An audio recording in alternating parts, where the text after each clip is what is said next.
Hello friends, shark education point में आप सभी लोगों का स्वागत है। तो जैसा कि आप लोग देख रहे हैं कि कोरोना का प्रभाव धीरे धीरे कम हो रहा है और अनलॉक की प्रक्रिया शुरू हो रही है, लेकिन फिर भी आप जैसे भी रहें, जहाँ भी रहें, सुरक्षित रहें और सावधान रहें।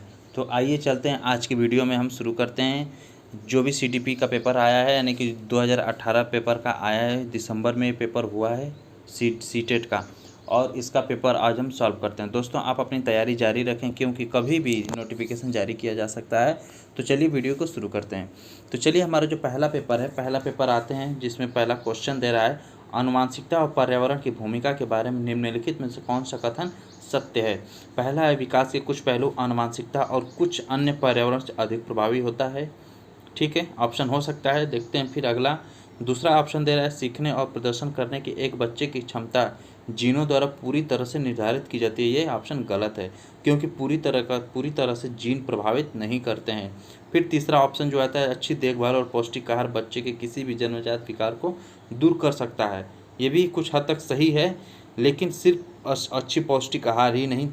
फिर हमारा जो लास्ट ऑप्शन है, पर्यावरण केवल बच्चे के भाषा विकास में महत्वपूर्ण भूमिका निभाता है। तो ऑप्शन दोस्तों, आप लोग सीटेट में सिर्फ आप पेपर ही नहीं करेंगे, कभी कभी ऐसा होता है कि कुछ टैग वर्ड्स भी होते हैं, जिनको यदि आपको ध्यान में रखते हैं तो आपके क्वेश्चन अधिकतर सही हो जाएंगे। जैसे कि इसमें अगर आप देख रहे हैं, केवल एक हमारा नेगेटिव टैग वर्ड होता है, इसलिए नेगेटिव टैग वर्ड इसमें नकारात्मक प्रश्न नहीं पूछ रहा है, इसलिए हमारा ऑप्शन नहीं होगा। तो हमारा ऑप्शन कौन सा सही हो जाएगा इसमें?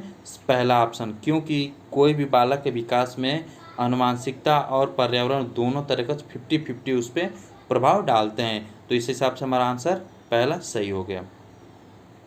अब दूसरा प्रश्न आता है, निम्नलिखित में से कौन सा कथन पियाजे के सिद्धांत के अनुसार कहा नहीं जा सकता।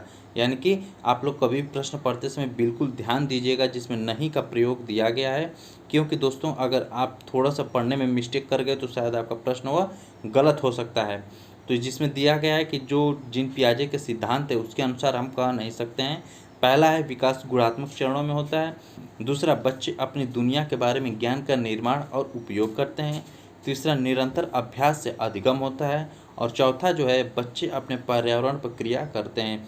तो आप लोग आंसर बताएंगे ज़रूर से दोस्तों, आप इसमें कमेंट कर ज़रूर बताएंगे कि आप लोग का कितना आंसर सही हुआ है। तो जिसमें कि हमारा आंसर इसमें से सही हो जाएगा थर्ड आंसर, निरंतर अभ्यास से अधिगम होता है, क्योंकि ये जीन पियाजे ने इसको नहीं कहा है, क्योंकि जीन पियाजे ने इसमें कहा है विकास गुणात्मक चरणों में होता है, ये सही है।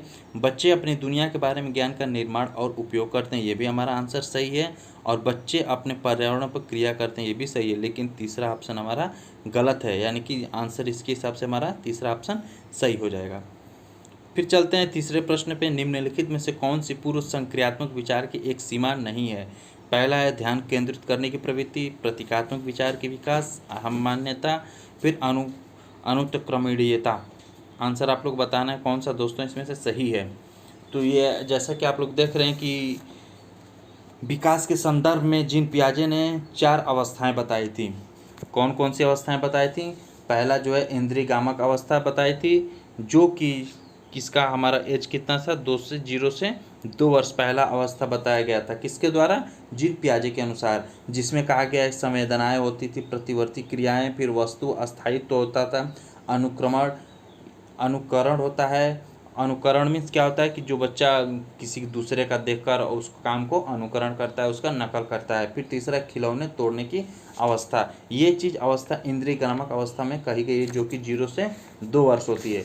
फिर दूसरी अवस्था होती है पूर्व संक्रियात्मक अवस्था, जिसमें विचारों की अनुत्क्रमणीयता होती है, फिर आत्मकेंद्रिता होती है, फिर सूचकांक, फिर विभेदीकरण होता है, यानी कि हमारी दूसरी अवस्था में होती है, यानी कि पूर्व संक्रियात्मक अवस्था, जिसकी अवस्था क्या होती है, 2 से 7 वर्ष होती है इसकी दूसरी अवस्था।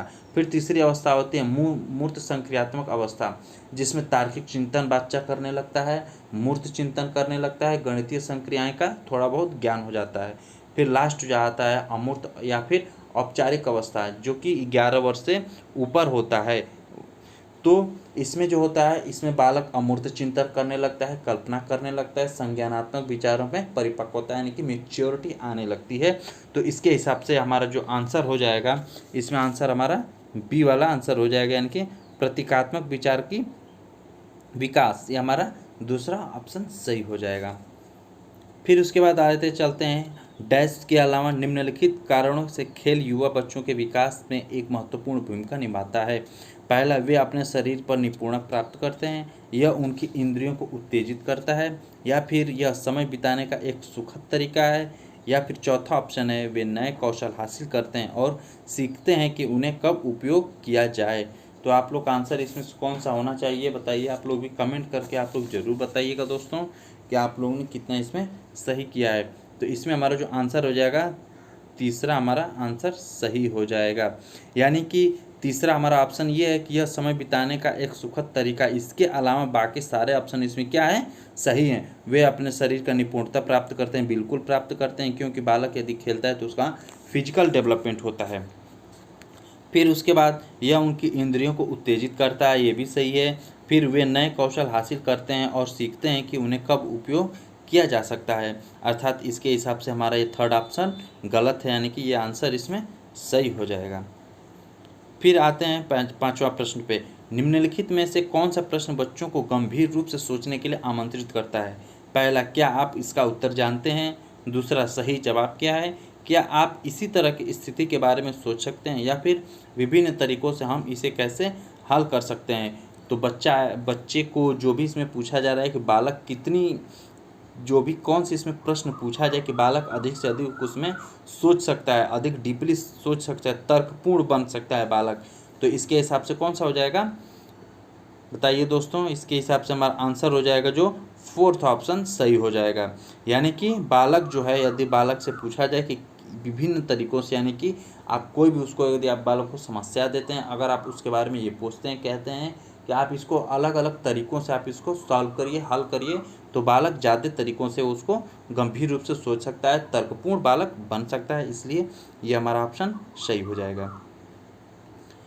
फिर आता है अगले प्रश्न पे। निम्नलिखित में से कौन सा विकल्प गतिशील शिक्षा का सबसे अच्छा वर्णन करता है। पहला, करके सीखना। फिर परियोजना विधि, सहयोग से सीखना। फिर दूसरे में थीमेटिक इकाइयाँ, नियमित इकाइयाँ, परीक्षण, रैंकिंग। फिर उसके बाद व्यक्तिगत अधिगम, क्षमता समूह बनाना। फिर छात्रों की लेबलिंग। फिर चौथा है परियोजना विधि, क्षमता समूह बनाना, या फिर रैंकिंग। कौन सा हमारा ऑप्शन इसमें से सही हो जाएगा बताइए दोस्तों। तो देखते हैं, करके सीखना, परियोजना विधि, सहयोग सीखना, ये हाँ ये हो सकता है, लेकिन आगे भी देखेंगे। थीमेटिक इकाई, नियमित इकाई, परीक्षण करना है, रैंकिंग, ये हमारा नेगेटिव टैग वर्ड, क्योंकि बालक को कभी रैंकिंग नहीं करना होता है।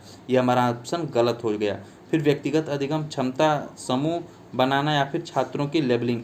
क्षमता समूह मतलब अलग अलग भागों में, अलग अलग ग्रुप में बांटना, यानी कि उनके कौशलों के आधार पर। तो ये हमारा ऑप्शन गलत है, ये हमारा tag word negative tag word है। इसको हम बालक को उनके आधार पे नहीं, कभी उनके जो भी हो उनके लेबलिंग का नहीं करना होता है। बालक को अलग अलग समूह में उनके जो भी क्या कर सकते हैं, अगर उनके जो भी हम कह लें, क्या कह लें कि अगर जो भी उनकी स्थिति होती है, जैसे कमज़ोर बच्चे पढ़ने में हो गए, कुछ बच्चे तेज हो गए, इस आधार पे बच्चों के मानसिक स्तर पे बच्चों को अलग अलग नहीं बांटना होता है। या फिर ये हमारा नेगेटिव टैग वर्ड हो गया। फिर परियोजना विधि, क्षमता समूह बनाना, रैंकिंग। फिर रैंकिंग आ गया और क्षमता समूह आ गया, फिर वही हमारा ग्रुपिंग आ गया, ये भी हमारा गलत है। तो इसके हिसाब से हमारा ऑप्शन कौन सा हो जाएगा, पहला ऑप्शन सही हो जाएगा। क्योंकि दोस्तों बालक को कभी भी आप अलग समूह में उनकी मेंटिलिटी या फिर उनकी कुशलता के आधार पर आप अलग अलग नहीं बांट सकते। कोई बच्चा किसी में कमज़ोर है, किसी में तेज है, तो आप उसके आधार पर भी बालों को आप अलग अलग नहीं बांट सकते हैं। फिर अगला प्रश्न है, प्रगतिशील शिक्षा के बारे में निम्नलिखित में से कौन सा कथन बताता है शिक्षा स्वयं ही जीवन है। पहला ऑप्शन है स्कूल शिक्षा को यथासंभव लंबे समय तक जारी रखना, या फिर स्कूलों की आवश्यकता नहीं है, बच्चे अपने जीवन के अनुभवों से सीख सकते हैं, या फिर स्कूलों में शिक्षा सामाजिक और प्राकृतिक दुनिया को प्रतिबिंबित करे, या फिर चौथा जो है जीवन सच्चा शिक्षक है। तो हमारा आंसर इसमें कौन सा सही हो जाएगा बताइए दोस्तों आप लोग भी। तो इसमें से जो हमारा ऑप्शन सही हो जाएगा, इसमें हमारा ऑप्शन तीसरा आंसर सही हो जाएगा, क्योंकि स्कूल में शिक्षा सामाजिक और प्राकृतिक दुनिया को प्रतिबिंबित करे। क्योंकि सामाजिक अर्थात बालक जो होता है, एक स्कूल है, एक समाज का छोटा रूप होता है। क्योंकि बालक अलग अलग धर्म के होते हैं, अलग अलग जगह के होते हैं, अलग अलग भाषाई क्षेत्रों से होते हैं, और जिनसे एक छोटा क्या बनता है, एक समाज बनता है। और बालक समाज में बहुत ही अच्छे तरीके से सीख पाता है या सीख सकता है। तो इस हिसाब से हमारा जो आंसर हो जाएगा थर्ड ऑप्शन सही हो जाएगा। फिर अगला प्रश्न देखते हैं, क्वालबर्ग के सिद्धांत के योगदान के रूप में निम्नलिखित में से किसे माना जाता है या किसे माना जा सकता है। तो क्वालबर्ग ने, आप लोग को सबसे ये भी पूछा जाता है कि क्वालबर्ग ने किस पे अपना प्रयोग किया था। तो किस पे किया था उसने? चिंपैंजी पे प्रयोग किया था। तो पहला ऑप्शन इसमें आ जाता है कि उनके सिद्धांत के संज्ञानात्मक परिपक्वता और नैतिक परिपक्वता के बीच एक सहयोग का समर्थन किया। फिर दूसरा, इस सिद्धांत की विस्तृत परीक्षण प्रक्रियाएं हैं। तीसरा, यह नैतिक तर्क और कार्रवाई के बीच एक स्पष्ट संबंध स्थापित करता है। या फिर उनका विश्वास है कि बच्चे नैतिक दार्शनिक हैं। कौन सा इसमें से हमारा ऑप्शन सही हो जाएगा, आप लोग जल्दी बताइए। इसमें से जो हमारा ऑप्शन सही हो जाएगा, पहला ऑप्शन सही हो जाएगा, उनके सिद्धांत ने संज्ञानात्मक परिपक्वता और नैतिक परिपक्वता के बीच एक सहयोग का समर्थन किया है। क्वालर ने किस पे किया था? चिंपैंजी पे किया था। और कौन सा नियम दिया था? सूच का सिद्धांत दिया था इन्होंने। फिर आगे बढ़ते हैं। 9वां अध्याय निकटवर्ती विकास का क्षेत्र संदर्भित करता है। क्या करता है? उस चरण को जब अधिगम विकास संभव है, या फिर उस विकासात्मक चरण को जब बच्चा सीखने की पूरी जिम्मेदारी लेता है। तीसरा जो है, एक संदर्भ को जिसमें बच्चे सहयोग के सही स्तर के साथ कोई कार्य लगभग स्वयं कर सकते हैं, या फिर उस सीख के बिंदु को जब सहयोग वापस लिया जा सकता है। कौन सा इसमें हमारा ऑप्शन सही हो जाएगा दोस्तों, आप लोग जल्दी बताइएगा। सब लोग, जितने लोग आप देखेंगे इसको थोड़ा डीपली देखिएगा, ध्यान से देखिएगा, क्योंकि सीटेट में बहुत ही काम आ सकता है। कोई भी टेट दें, कहीं ना कहीं पेडागोजी का जो सेक्शन होता है बहुत ही लाभदायक होगा ही। तो इसमें जो हमारा ऑप्शन सही हो जाएगा, इसमें हमारा ऑप्शन थर्ड वाला सही हो जाएगा। थर्ड ऑप्शन क्या है? एक संदर्भ को जिसमें बच्चे सहयोग के सही स्तर के साथ कोई कार्य लगभग स्वयं कर सकें, यानी कि बच्चा लर्निंग बाय डूइंग पे या बल देता है। अब आइए अगले प्रश्न पे। एक उभयलिंग व्यक्तित्व है, क्या है? स्त्री लक्षणों वाले पुरुषों को संदर्भित करता है, या फिर वे आमतौर पर माने गए मर्दाना और स्त्री गुणों का समायोजन होता है, या फिर उनमें दृढ़ और अहंकारी होने की आदत है, या फिर समाज में प्रचलित रूढ़िवादी लिंग भूमिकाओं का पालन करता है। तो इसमें से आंसर कौन सा हो जाएगा दोस्तों? इसमें हमारा जो ऑप्शन हो जाएगा वे सेकेंड ऑप्शन सही हो जाएगा।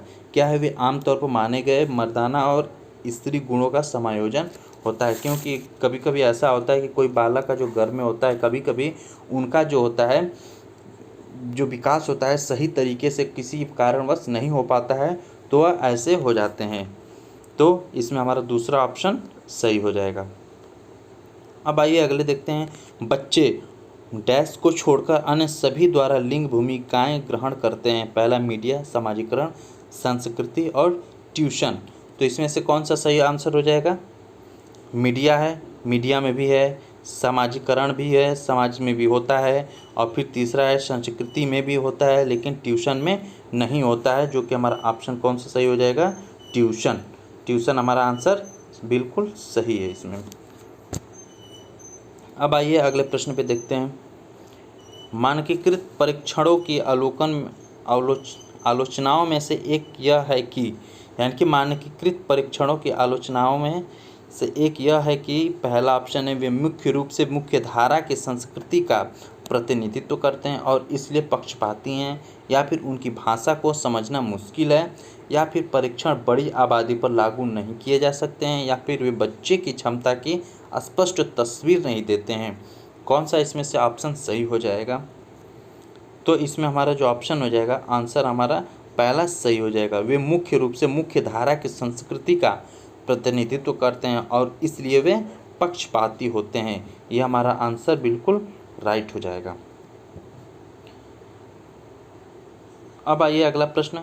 एकाधिक बुद्धिमान का सिद्धांत कहता है, एकाधिक बुद्धिमानी का सिद्धांत कहता है कि बुद्धि तेजी से बढ़ाई जा सकती है, या फिर बुद्धि कई प्रकार की हो सकती है, या फिर पेपर पेंसिल परीक्षण सहायता नहीं है, या फिर प्रभावी अध्यापन के द्वारा बुद्धि बढ़ाई जा सकती है। इसमें से कौन सा आंसर सही हो जाएगा? तो ये हमारा सेकेंड ऑप्शन सही हो जाएगा, बुद्धि कई प्रकार की होती है। तो दोस्तों बुद्धि की बात आ गई, तो आते हैं कुछ बुद्धि के कुछ सिद्धांत देख लेते हैं कि किसने क्या बुद्धि का सिद्धांत दिया है। तो जैसे कि बुद्धि क्या होती है, बुद्धि एक बहुआयामी होती है। ये हमारा प्रश्न आ सकता है, आया वो बहुत ही प्रश्न है, महत्वपूर्ण प्रश्न है। फिर उसके बाद बहुबुद्धि का सिद्धांत दिया था किसने, हावर्ड गार्डनर ने। हावर्ड गार्डनर ने क्या दिया था, बहुबुद्धि का सिद्धांत, जिसमें से कितने प्रकार का बताया था, 9 प्रकार का बताया था, यानी कि 9 टाइप्स के हावर्ड गार्डनर ने बुद्धि का सिद्धांत बताया था। फिर उसके बाद आता है प्रश्न, एक कारक सिद्धांत किसने दिया था। एक कारक सिद्धांत किसने दिया था, बी ने। एक कारक सिद्धांत बी ने महोदय ने दिया था। फिर उसके बाद द्विकारक का सिद्धांत किसने दिया था, स्फीयरमैन, यानी कि जीएस फैक्टर, यानी कि स्फीयरमैन ने इसको दिया था क्या, द्विकारक सिद्धांत का। द्विकारक सिद्धांत कौन दिया था, स्फीयरमैन।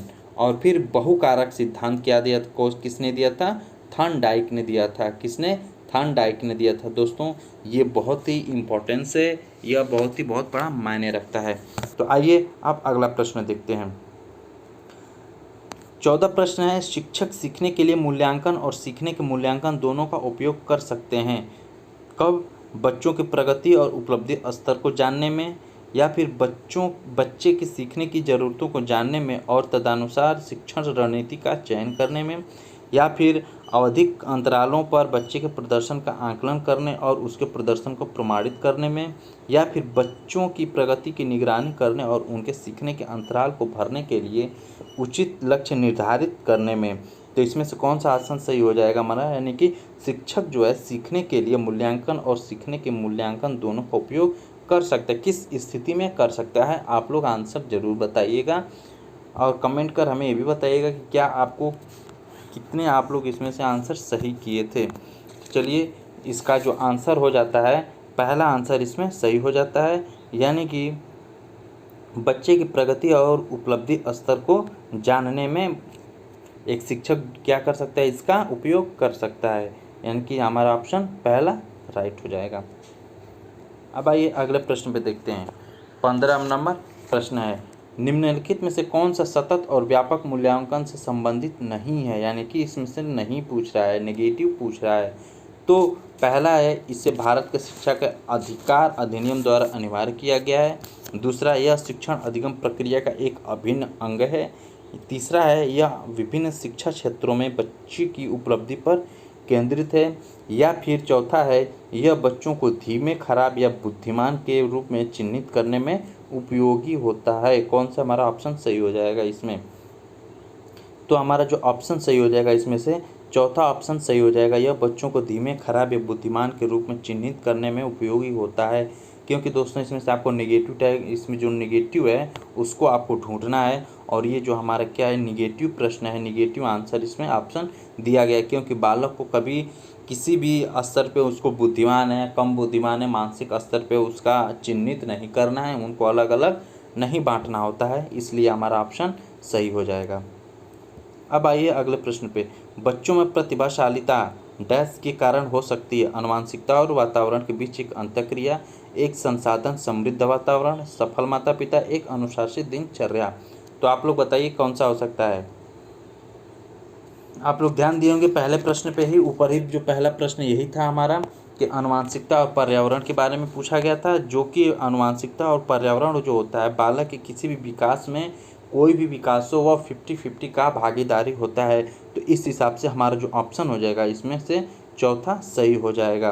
क्योंकि दोस्तों बालक जो है कभी भी वातावरण से सीखता है, मैक्सिमम होता है, इसमें सबसे ज़्यादा अगर देखा जाए तो सबसे ज़्यादा वातावरण का उस पर प्रभाव पड़ता है। लेकिन यदि आपको कहीं भी कोई भी आंसर लगाना हो तो दोनों हमेशा 50-50 ही होंगे। तो जिसके हिसाब से हमारा आंसर पहला सही हो जाएगा। उसके बाद सामाजिक आर्थिक रूप से वंचित पृष्ठभूमि से आने वाले बच्चों को कक्षा के माहौल की आवश्यकता होती है, जो उन्हें अच्छा व्यवहार सिखाता है, उनके सांस्कृतिक और भाषाई ज्ञान को महत्व देता है तथा उनका उपयोग करता है, या फिर उनकी भाषा के उपयोग को हतोत्साहित करता है ताकि वे मुख्य धारा की भाषा सीख सकें, या फिर बच्चों को उनकी क्षमताओं के आधार पर वर्गीकृत करना है। तो चलिए इसका आंसर देखते हैं क्या होता है। उन्हें अच्छा व्यवहार सिखाता है, हाँ, हो सकता है मे बी, बट ऑप्शन में रखते हैं। उनके संस्कृति और भाषाई ज्ञान को महत्व देता है और उनका उपयोग करता है, ये भी हो सकता है। लेकिन नीचे आके देखते हैं, उनकी भाषाओं के उपयोग को हतोत्साहित करना, यानी कि देख लीजिए दोस्तों, पहले हतोत्साहित मिल गया, यानी कि अगर हम कह लें तो हतोत्साहित का मतलब होता है कि उसको डिमोटिवेट करना, और डिमोटिवेट क्या है, एक नेगेटिव टैग वर्ड होता है। जहाँ भी हतोत्साहित मिल गया, ये नेगेटिव आंसर हमारा मिल गया, तो इसके हिसाब से हमें ये हमारा आंसर गलत हो रहा है। फिर दूसरा ऑप्शन दे रहा है कि यह तो हमारा गलत हो गया। फिर उसके बच्चों को उनकी क्षमताओं के आधार पर वर्गीकृत करना है। हमने आपको बता ही दिया कि उनके मेंटेलिटी आधार पे या फिर किसी भी इस तरह से आपको बच्चों को अलग अलग डिफरेंस या ग्रुपिंग में आपको नहीं बनाना है। ये हमारा गलत हो गया। और उन्हें अच्छा व्यवहार सिखाता, ये उतना नहीं है, लेकिन ये हमारा राइट एकदम हो जाता है। क्योंकि बालक, अगर कोई भी बालक आता है, क्योंकि जब बालक पहले पहले स्कूल आता है तो वह उसकी एक भाषा, अपनी भाषा, मातृभाषा होती है, अपना एक उसका समाज, एक घर के समाज से निकल कर आता है फिर यहाँ पे, और उसका जो भी उसका अलग संस्कृति से आता है, अलग भाषाई क्षेत्र से आता है। इसलिए यदि आप उसके भाषा को या फिर उसकी संस्कृति को आप हतोत्साहित करेंगे या फिर आप उसको नेगलेक्ट करेंगे, तो फिर वह बालक के विकास में बहुत ही निगेटिव माना जाएगा। लेकिन अगर आप उसी संस्कृति या भाषा को, उसको यदि आप बहुत ही उसमें आप क्या करते हैं, अगर आप उसी का प्रयोग करके बालक को आप सिखाते हैं या फिर उसके संस्कृति को, भाषा को आप उसको महत्व देंगे, तो बालक और इंटरेस्ट रखेगा और विद्यालय से और जुड़ना चाहेगा और बालक के विकास में पॉजिटिव इफेक्ट आएगा। तो इसलिए हमारा आंसर कौन सा हो जाएगा, दूसरा आंसर सही हो जाएगा। फिर हमारा नेक्स्ट है, कक्षा में सृजनात्मक और प्रतिभाशाली बच्चों के लिए आवश्यक हस्तक्षेप निर्भर करता है। पहला, शिक्षक द्वारा अनुकूलित और प्रेरित निर्देशन तरीकों के उपयोग पर। दूसरा, उन्हें अतिरिक्त समय दिए जाने पर। तीसरा, उनके प्रति स्नेही होने के नाते पर। या फिर उन्हें अन्य बच्चों को पढ़ाई की जिम्मेदारी देने पर। तो इसमें से हमारा आंसर कौन सा सही हो जाएगा आंसर? पहला है शिक्षक द्वारा अनुकूलन और प्रेरक निर्देशन तरीकों के उपयोग पर। हाँ, हो सकता है, लेकिन नीचे भी देखना पड़ेगा। उन्हें अतिरिक्त समय देकर, बिल्कुल नहीं, गलत। उन्हें प्रति स्नेही होने के नाते, ये भी गलत है। उन्हें अन्य बच्चों को पढ़ाने की जिम्मेदारी देने पर, ये भी गलत है। अर्थात ये सारे गलत हैं और ये हमारा आंसर कौन सा है? पहला आंसर सही हो जाएगा। क्योंकि बालक जो भी प्रतिभाशाली या सृजनात्मक होता है, अगर बालक उसके अनुसार उसको निर्देशन दे, उसके तरीक़ों से, जैसा बालक उसका मानसिक स्तर है उस हिसाब से बालक को विभिन्न तरीक़ों से उसको बताए, उसको पढ़ाए, तो इसका बालक का जो होता है मनोबल भी डाउन नहीं होता है और बालक और आगे बढ़ता चला जाता है। तो इस तरीके से हमारा आंसर पहला सही हो जाता है। फिर आते हैं अगले प्रश्न पे। 19, अति संवेदनशील बच्चों को सीखने में मदद करने के लिए निम्नलिखित में से कौन सा तरीका उपयुक्त तरीका नहीं है? अब आंसर आप लोग देख लीजिएगा, नहीं है यानी कि नेगेटिव टैग आउट हमको इसमें से, नेगेटिव प्रश्न हमें, नेगेटिव ऑप्शन हमको इसमें से ढूंढना है। तो आइए चलिए देखते हैं। पहला है, एक कार्य को छोटे या प्रबंधनीय खंडों में तोड़ना। ये तो सही, क्योंकि आपको कोई भी काम को छोटे छोटे कामों में करेंगे तो ये आपके लिए बहुत ही बेहतर होगा। तो ये आपका आंसर, ये हमारा पॉजिटिव है और हमें कौन सा ढूंढना है? नेगेटिव। फिर दूसरा है, अधिगम के वैकल्पिक तरीक़ों की पेशकश। बिल्कुल, क्योंकि बालक, ये ज़रूरी नहीं कि आप एक ही तरीक़ा से सारे बच्चों को आप पढ़ा सकते हैं या कोई भी आप क्रियाकलाप करा रहे हैं एक ही तरीके से सारे बच्चे एक साथ सीख लें, ऐसा संभव नहीं है। क्योंकि एक कक्षा में अलग अलग मानसिक स्तर के बालक होते हैं, तो इसलिए उनके अलग अलग तरीक़ों से, अलग अलग हिसाब से उनको अलग अलग तरीका सिखाया जाना चाहिए। फिर दूसरा है, उनके दैनिक कार्यक्रम में शारीरिक गतिविधि का समावेश। ये भी गलत, यानी कि ये हिसाब से सही आंसर है, ये हमारा पॉजिटिव आंसर है। क्योंकि उनके दैनिक कार्यक्रम में शारीरिक गतिविधि का समावेश करने से बालक का क्या होता है कि फिजिकल तरीक़ा से उसका होता है क्या? डेवलपमेंट, फिजिकल डेवलपमेंट होता है। फिर चौथा ऑप्शन है, बेचैन होने पर अक्सर उन्हें डांटकर फटकारना चाहिए, फटकार लगाना चाहिए। ये हमारा बिल्कुल गलत है, क्योंकि बेचैन होने पर अक्सर उन्हें डांटना नहीं चाहिए, बल्कि अगर बालक कोई भी किसी भी परेशानी में है तो उसका सबसे पहले उसका कारण जानना चाहिए और प्लस उसके साथ साथ उसका निवारण भी हमें करना चाहिए, बल्कि हमें उसको डांटना या फटकारना नहीं चाहिए। तो ये हमारा ऑप्शन गलत है, यानी कि ये हमारा निगेटिव आंसर है। तो इसके हिसाब से हमारा ये आंसर सही हो जाएगा। फिर अगला प्रश्न है, अलग अलग सोच वाले पैटर्न उन बच्चों की पहचान करते हैं जो, यानी कि अलग अलग सोच वाले जो बच्चे होते हैं, क्योंकि प्रत्येक बालक का अलग अलग मानसिक स्तर होता है, अलग अलग सोच के तरीके होते हैं, तो वही पूछ रहा है इसमें कि अलग अलग सोच वाले पैटर्न उन बच्चों की पहचान करता है जो विकलांग है, डिसलेक्सिक हैं, या फिर सृजनात्मक हैं, या फिर प्रत्यास्थायी हैं। इसमें से आंसर कौन सा हमारा हो जाएगा? आंसर बताइए दोस्तों। विकलांग हैं, बिल्कुल गलत। डिसलेक्सिक हैं, ये भी गलत। सृजनात्मक हैं, हाँ हो सकता है, लेकिन आगे भी देखना पड़ेगा। प्रत्यास्थी, ये भी गलत, यानी कि हमारा आंसर कौन सा हो जाएगा? सृजनात्मक। क्योंकि जो बालक सृजनात्मक होता है वो सबसे अलग सोचता है, अलग बच्चों से अधिक सोचता है, या फिर उसका जो सोचने की क्षमता होती है, सोचने का तरीका होता है, बिल्कुल अलग होता है। सारे बच्चे अगर एक जैसे ही सोचने लगे तो फिर कोई मतलब ही नहीं हुआ। इसलिए बच्चे अलग अलग सोच के होते हैं, अलग अलग सोचने के तरीके होते हैं, इसलिए इसके हिसाब से हमारा आंसर थर्ड सही हो जाएगा। अब आइए अगला प्रश्न पे। निम्नलिखित में से कौन सा शिक्षक द्वारा कक्षा में बच्चों के लिए समस्या हल करने के तरीके का वर्णन नहीं कर सकता? अब देखिए इसमें से हमें कौन सा ढूंढना है? जो नेगेटिव ऑप्शन है, हमको नकारात्मक ऑप्शन को हमें ढूंढना है, क्योंकि इसमें हमारा नहीं आया है, नकारात्मक प्रश्न है। किसी विशेष समस्या को हल करने के बारे में अपने विचार प्रतिक्रियाओं का चर्चा करना। दूसरा, कुछ हल करते समय कुछ हल करते समय गलतियों को करने के प्रति ईमानदार रहना। या फिर सोच विचार परीक्षण और विभिन्न उत्तरों जैसे शब्दावली का प्रयोग करना। या फिर चौथा है अभिसरण उत्तरों वाले प्रश्न पूछना। तो हमारा आंसर कौन सा इसमें से सही होगा? आप लोग जल्दी बताइएगा। तो ये हो जाएगा हमारा आंसर, इसमें से चौथा ऑप्शन सही हो जाएगा।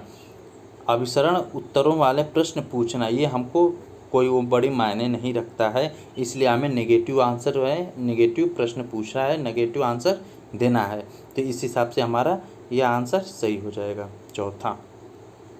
अब अगला प्रश्न, निम्नलिखित में से कौन सा एक संवेग है? स्मृति, डर, ध्यान, या फिर उत्तेजना? तो इसमें से कौन सा संवेग है? जल्दी आप लोग बताइएगा। यह हमारा आंसर कौन सा ऑप्शन हो जाएगा? डर। संयोग, या हमारा क्या है? संवेग है।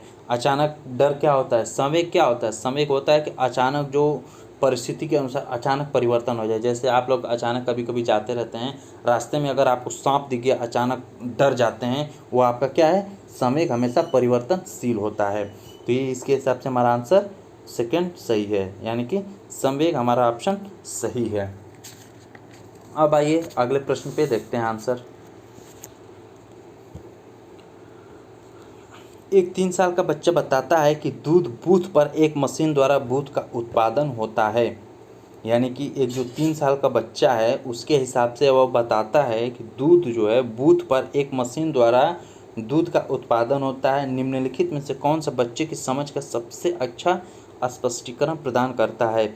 यानी कि यह कह रहा है कि बालक का जो सोचने का स्तर है वह किस स्तर का है, क्या सोच सकता है बालक। बच्चे को दुनिया का बहुत सीमित अनावरण यानी कि ज्ञान है, या फिर बच्चे का जवाब जो है दूध बूथ से दूध खरीदने के अपने अनुभव पर आधारित है, या फिर तीसरा ऑप्शन है बच्चे ने गायों को कभी नहीं देखा, या फिर बच्चे का परिवार बच्चे के प्रेरक वातावरण प्रदान नहीं करता है। तो आंसर इसमें कौन सा सही होगा? जल्दी आप लोग बताइएगा। इसमें से जो हमारा ऑप्शन सही हो जाएगा, इसमें से ऑप्शन सेकंड वाला ऑप्शन सही हो जाएगा, क्योंकि बच्चे का जवाब दूध बूथ से दूध खरीदने के अपने अनुभव पर आधारित होता है, क्योंकि बालक देखा है कब कहीं, क्योंकि दूध वहीं से आता है। तो इस हिसाब से बालक यह कह सकता है कि जो है दूध वहाँ पे एक मशीन है और मशीन क्या करता है? उत्पादन करता है, क्योंकि गाय के बारे में बालक को अभी उतनी अच्छे से जानकारी नहीं है। जो बालक देखता है वही अपने दिमाग में सोचता है और वही अपने मानसिक स्तर पे या अपने दिमाग में वही बैठा लेता है।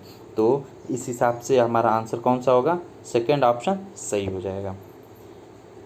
फिर उसके बाद आते हैं नेक्स्ट प्रश्न पे। निम्नलिखित में से कौन सा शिक्षक की भूमिका का सबसे अच्छा वर्णन करता है? यानी कि एक जो शिक्षक होता है, शिक्षक की भूमिका का सबसे अच्छा वर्णन करता है, यानी कि शिक्षक कैसा होना चाहिए, उसकी भूमिका क्या होनी चाहिए, उसके बारे में प्रश्न पूछा जा रहा है। पहला है कक्षा में शिक्षक की सबसे महत्वपूर्ण भूमिका अनुशासन को बनाए रखना है। दूसरा, एक शिक्षक को निर्धारित पाठ्यक्रम का पालन करना चाहिए। फिर तीसरा, पाठ्यक्रम को समय पर पूरा करने के साथ साथ दोहराने के लिए पर्याप्त समय देना चाहिए। या फिर चौथा है, आराम के लिए जगह बनाना जहाँ बच्चे संवाद और पूछताछ के माध्यम से सीखते हैं। तो बताइए इसमें से कौन सा सही हो जाएगा। चलिए देखते हैं।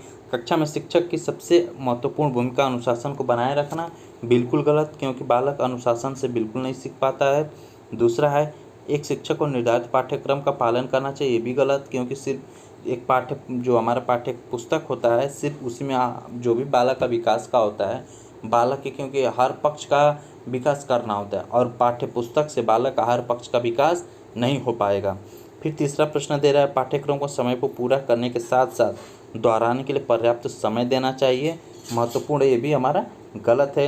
यानी कि ऑप्शन हमारा कौन सा सही हो जाता है, चौथा, आराम के लिए जगह देना, यानी कि जगह बनाना जहां बच्चे संवाद और पूछताछ के माध्यम से सीखते हैं, क्योंकि बालक अगर संवाद से या फिर पूछ के अगर बालक सीखते हैं तो कहीं ना कहीं बहुत ही बेहतरीन तरीके से और अच्छी समझ से बालक सीख सकता है। इस तरह से हमारा आंसर चौथा सही हो जाएगा। अगला प्रश्न है, निम्नलिखित में से कौन सी कक्षा समृद्ध शिक्षा को प्रोत्साहित करती है। पहला हमारा जो है वह कक्षा जिसमें प्रदर्शन विभिन्न प्रकार की सामग्री बच्चों की पहुंच से परे हो ताकि सामग्री लंबे समय तक चलती रहे। दूसरा ऑप्शन है, वह कक्षा जिसमें खुली गतिविधि कोने हो और विभिन्न प्रकार के बाल साहित्य खुली ताक यानी कि शेल्फ में रखी हो जो दिन के किसी भी समय प्राप्त किया जा सके। फिर हमारा अगला ऑप्शन है, अलमारी में अच्छी तरह संगठित सामग्री वाली कक्षा जहाँ सामग्री को सप्ताह में एक बार मुक्त खेल के लिए बाहर लाया जाए। या फिर चौथा ऑप्शन है, पाठ्यपुस्तक सामग्री द्वारा संचालित, संरचित और योजनाबद्ध अधिगम वाली कक्षा हो। तो हमारा ऑप्शन इसमें से कौन सा सही हो जाएगा। इसमें जो हमारा ऑप्शन पहला देखते हैं, क्या है ऑप्शन पहला। ऑप्शन दे रहा है कि वह कक्षा जिसमें प्रदर्शित विभिन्न प्रकार की सामग्री बच्चों की पहुंच से परे हो ताकि सामग्री लंबे समय तक चलती रहे। तो दोस्तों, जो भी हम सामग्री लाएंगे बच्चों के लिए ही लाएंगे, जब जब आवश्यकता पड़ेगी तब तक बालक वहाँ से पहुँच सके और उसे प्राप्त हो सके। इस स्तर से हमारे यह आंसर ऑप्शन जो होता है हमारा गलत होता है। फिर दूसरा ऑप्शन है, वह कक्षा जिसमें खुली गतिविधि कोने हो और विभिन्न प्रकार के बाल साहित्य खुली ताक यानी कि शेल्फ में रखी हो जो दिन के किसी भी समय प्राप्त किया जा सके, बिल्कुल राइट, क्योंकि कोई भी अगर आप वस्तु लाते हैं बालक के लिए तो जब बालक का मन हुआ, जब उसकी आवश्यकता हुई तब उस तक पहुंच सके और उसे आसानी से प्राप्त कर सके। ये हमारा गतिविधि बहुत ही सही होता है, ये हमारा गतिविधि बिल्कुल राइट है और बाकी ये सब क्या है, सब गलत है। उसके बाद अगला प्रश्न आता है, निम्नलिखित में से कौन सा कक्षा के पाठ्यपुस्तकों की भूमिका का सबसे अच्छा वर्णन करता है। वे कक्षा में उपलब्ध संसाधन और संदर्भ सामग्री में से एक हैं। या फिर दूसरा है, वे एक राज्य या एक राष्ट्र से में अधिक में एकारूपता बनाए रखते हैं। फिर तीसरा है, वे अध्ययन के पाठ्यक्रम के बारे में शिक्षकों और माता पिता को मार्गदर्शन प्रदान करते हैं। या फिर वे संसाधन रहित संदर्भ में सबसे आवश्यक अधिगम संसाधन बनाते हैं। तो ऑप्शन इसमें से कौन सा सही होगा, जल्दी आप लोग बताइए। तो इसमें से जो हमारा ऑप्शन सही हो जाएगा वो हमारा ऑप्शन पहला सही हो जाएगा। क्या होगा, वे कक्षा में उपलब्ध संसाधन और संदर्भ सामग्री में से एक है, मात्र एक संसाधन के रूप में ही है। तो इसलिए हमारा आंसर कौन सा हो जाएगा, पहला राइट आंसर हो जाएगा। फिर अगला प्रश्न है, राष्ट्रीय पाठ्यचर्या फ्रेमवर्क 2005 यानी कि NCF ने अपनी समझ फिर डैश से प्राप्त की है, मानवतावाद, व्यवहारवाद, रचनावाद या फिर संज्ञानात्मक सिद्धांत। कौन सा ऑप्शन सही हो जाएगा इसमें, हमारा ऑप्शन थर्ड ऑप्शन सही हो जाएगा, रचनावाद। क्योंकि दोस्तों आप लोग याद रखिएगा कि NCF 2005 को बहुत आप लोग अच्छे से पढ़िएगा और इसमें से प्रश्न अधिकतर आते रहते हैं और आने के हमेशा चांसेस बने रहते हैं। तो इसमें से आंसर हमारा हो जाएगा रचनावाद। फिर अगला प्रश्न है, कक्षा में बच्चों को प्रेरित समझा जा सकता है यदि वे अच्छी तरह से वर्दी पहने स्कूल में आते हैं, या फिर वे कक्षा में अनुशासन बनाए रखते हैं, या फिर वे सभी उपस्थिति में नियमित हैं, या फिर वे शिक्षक के स्पष्टीकरण प्राप्त करने के लिए प्रश्न पूछते हैं। तो हम कौन सा इसमें ऑप्शन सही है, यानी कि जो भी कक्षा में बालक होता है उससे प्रश्न पूछा जा रहा है कि बालक को सबसे ज़्यादा प्रेरित कब समझा जा सकता है। तो इसमें से हमारा आंसर कौन सा हो जाएगा, इसमें से जो हमारा ऑप्शन हो जाएगा चौथा राइट हो जाएगा। वे शिक्षक से स्पष्टीकरण प्राप्त करने के लिए प्रश्न पूछता है, क्योंकि बालक जो होता है कभी किसी चीज़ को अगर अच्छे से समझता है या फिर उसे अगर समझने में कठिनाई होती है, अगर वो बालक प्रश्न खुलकर पूछता है तो इससे ये लगता है कि हाँ, बालक प्रेरित है और वह सीखने के प्रति बहुत ही जागरूक है।